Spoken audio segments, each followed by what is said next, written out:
Dragon ball डाइमा का episode 17 release हो चुका है और इस एपिसोड में सुप्रीम डीमन किंग गोमा का सामना करने के लिए सभी फाइटर्स, फिर चाहे वो गोकू हो या माजिन-दू या तामागामी, सब एक साथ मिलकर उसका सामना करते हैं। और इस एपिसोड के एंड में हम देखेंगे गोकू का किड सुपर साइयन 3 ट्रांसफॉर्मेशन। तो माल मटेरियल बहुत है, वीडियो के एंड तक बने रहना। एपिसोड की शुरुआत होती है गोकू और उसकी टीम से, जहाँ उनका सामना आरिंसू, माजिन-दू और कू से होता है। और क्योंकि गोकू लोग आरिंसू और बाकी सबसे पहली बार मिले थे, तो गोकू उनसे उनका नाम पूछता है। और जैसे ही आरिंसू अपना नाम बताने के लिए आगे बढ़ती है, माजिन कू खुद को आरिंसू के पहले ही इंट्रोड्यूस करता है। आरिंसू कहती है, क्यों बे चिलगोजे, तुमने पहले खुद को क्यों इंट्रोड्यूस किया? फिर जाकर आरिंसू और माजिन-दू बारी बारी खुद को इंट्रोड्यूस करते हैं। ग्लोरियो थोड़ा कंफ्यूज था, वो कहता है ये सब चल क्या रहा है, आखिर आरिंसू का प्लान क्या है? बुल्मा पिक्कोलो से कहती है, ये दोनों माजिन बू की तरह लग रहे हैं ना? पिक्कोलो भी इस पर एग्री करता है। गोकू फिर माजिन कू की तरफ देखता है और कहता है, तो तुमने तामागामी से फाइट करके उसे हराया होगा। कू कहता है, माजिन-दू ने हराया है, मैं तो उससे हार गया था। इस पॉइंट पर सुप्रीम काई आगे आते हैं और आरिंसू से कहते हैं, अरे बहन, बहुत टाइम बाद मुलाकात हो रही है हमारी। आरिंसू कहती है, अरे नहारे तुम, अब तक तुम्हारी हाइट जितनी पहले थी उतनी अभी भी है। सुप्रीम काई बताते हैं ऐसा इसलिए क्योंकि गोमा उसके और उसके दोस्तों को बच्चों में कन्वर्ट कर दिया था और वो यहाँ डीमन वर्ल्ड की ड्रैगन बॉल को यूज करके खुद को पहले जैसे स्टेट में कन्वर्ट करना चाहते हैं। सुप्रीम काई आरिंसू से पूछता है कि क्या वो उसे अपनी ड्रैगन बॉल देगी, जिस पर आरिंसू कहती है कि वो ऐसा नहीं कर सकती क्योंकि उसकी भी एक विश है जो उसे पूरा करवाना चाहती है। काई समा कहते हैं कि आपकी विश भी डेगेसु की तरह डीमन वर्ल्ड पर राज करना ही होगा। आरिंसू कहती है, तुम मुझे डेगेसु की तरह मत समझो, वो दूर की नहीं सोच पाता। मैं जो चाहती हूँ वो पहले से ज्यादा डरावना और ताकतवर डीमन रेल्म है जिसके सामने सभी बाहरी दुनिया सर झुकाएगी। वजीटा कहता है, तो तुम्हारा प्लान क्या है? आरिंसू कहती है, मेरा एक प्रपोजल है। मेरे साइड का एक माजिन तुम्हारे किसी आदमी से 1-on-1 फाइट करेगा, जो जीतेगा तीनों ड्रैगन बॉल उसकी। पिक्कोलो कहता है, पर हमारे पास तो 2 हैं, तुम्हारे पास केवल एक। आरिंसू कहती है, अगर तुम्हें मेरी शर्तें मंजूर नहीं है तो मैं अपने ड्रैगन बॉल को डिस्ट्रॉय कर दूंगी, जिससे कि वो तुम्हारी भी नहीं रहेगी। गोकू कहता है, अरे ये प्लान तो बढ़िया है, चलो फाइट शुरू करते हैं। फिर वजीटा कहता है गोकू से, तुम क्यों फाइट करोगे इससे? हम रॉक पेपर से डिसाइड करेंगे कि कौन इस टीम से फाइट करेगा। गोकू कहता है, इससे पहले तामागामी से तुम फाइट किए थे, तो अब ये तो मेरी टर्न हुई ना। वजीटा कहता है कि हम दोनों एक एक तामागामी से फाइट कर चुके हैं, तो इससे फर्क नहीं पड़ता कि कौन अब फाइट करेगा। वजीटा और गोकू के झगड़े को सुलझाने के लिए बुल्मा आती है और कहती है कि टर्न वाइज गोकू ही फाइट करेगा। तो सामूहिक मोहर लगने के बाद गोकू तैयार था फाइट के लिए। गोकू को देखकर माजिन कू गोकू से फाइट करने के लिए आगे बढ़ता है, पर आरिंसू कहती है, रुको, तुम इतने स्ट्रॉन्ग नहीं हो फाइट करने के लिए। और फिर वो माजिन-दू को आवाज देती है और वो उसे गोकू से लड़ने का ऑर्डर देती है।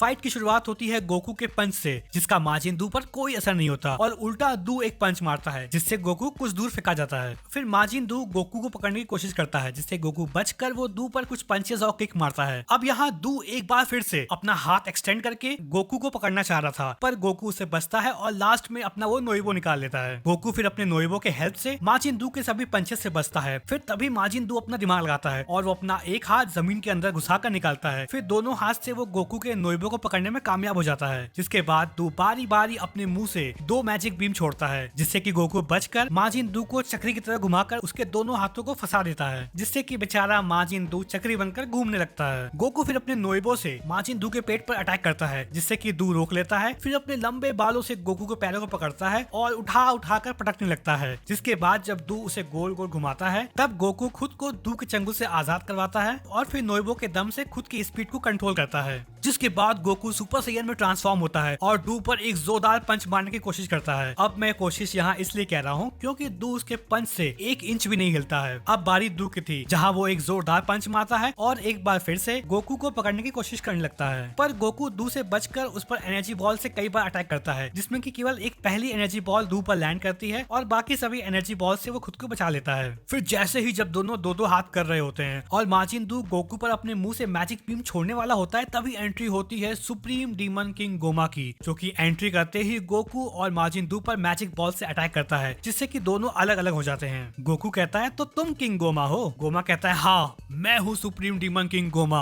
आरिंसू गोमा के माथे पर 3rd आई देखकर शॉक हो जाती है। नेवा बताता है कि ऐसा माना जाता है 3rd आई जिसके पास होगी उसके पास अनलिमिटेड पावर होगी और वो अकेला ही डीमन रेल में रूल करने के लायक होगा। ग्लोरियो नेवा से कहता है कि मैंने सुना था कि सुप्रीम डीमन किंग आबुरा के समय ये 3rd आई कहीं खो गई थी। नेवा कहता कहता है फिर ये थर्ड आई से मिली कैसे। गोमा कहता है कि अब क्योंकि तुम लोग को पता चल चुका है कि थर्ड आई क्या है तो तुम सबको अंदाजा लग चुका होगा कि मैं कितना खतरनाक हूँ। बुल्मा कहती है हाइबिस से कि जो आंख तुम्हारे बेल्ट पर लगी थी वो थर्ड आई से बिल्कुल मिलती है और फिर वो हाइबिस से पूछती है कि उसका बेल्ट कहाँ गया। हाइबिस यहाँ अपनी गलती छुपाने के लिए कहता है किसे परवाह उस आई बेल्ट की, हर आई बॉल तो एक जैसे ही होती है। गोकू पूछता है गोमा से कि क्या तुम अब हमसे फाइट करोगे। गोमा कहता है और क्या, मुझे अपनी नई पावर्स को ट्राई भी तो करनी है और हमारे इस फाइट के लिए मैं एक स्पेशल रिंग प्रिपेयर करूंगा। इतना कहते ही गोमा अपने मैजिकल पावर से पलक झपकते ही एक बड़ा शानदार रिंग प्रिपेयर कर देता है। रिंग के बनते ही वजीटा गोमा से फाइट करने के लिए कूद पड़ता है। वजीटा पहले नॉर्मल फॉर्म में लड़ता है, तब मार खाता है, फिर सैयन फॉर्म में बनकर वजीटा गोमा पर एक खरोच नहीं मार पाता है और उल्टा सुपर सैयन फॉर्म में दोबारा पिटता है गोमा से।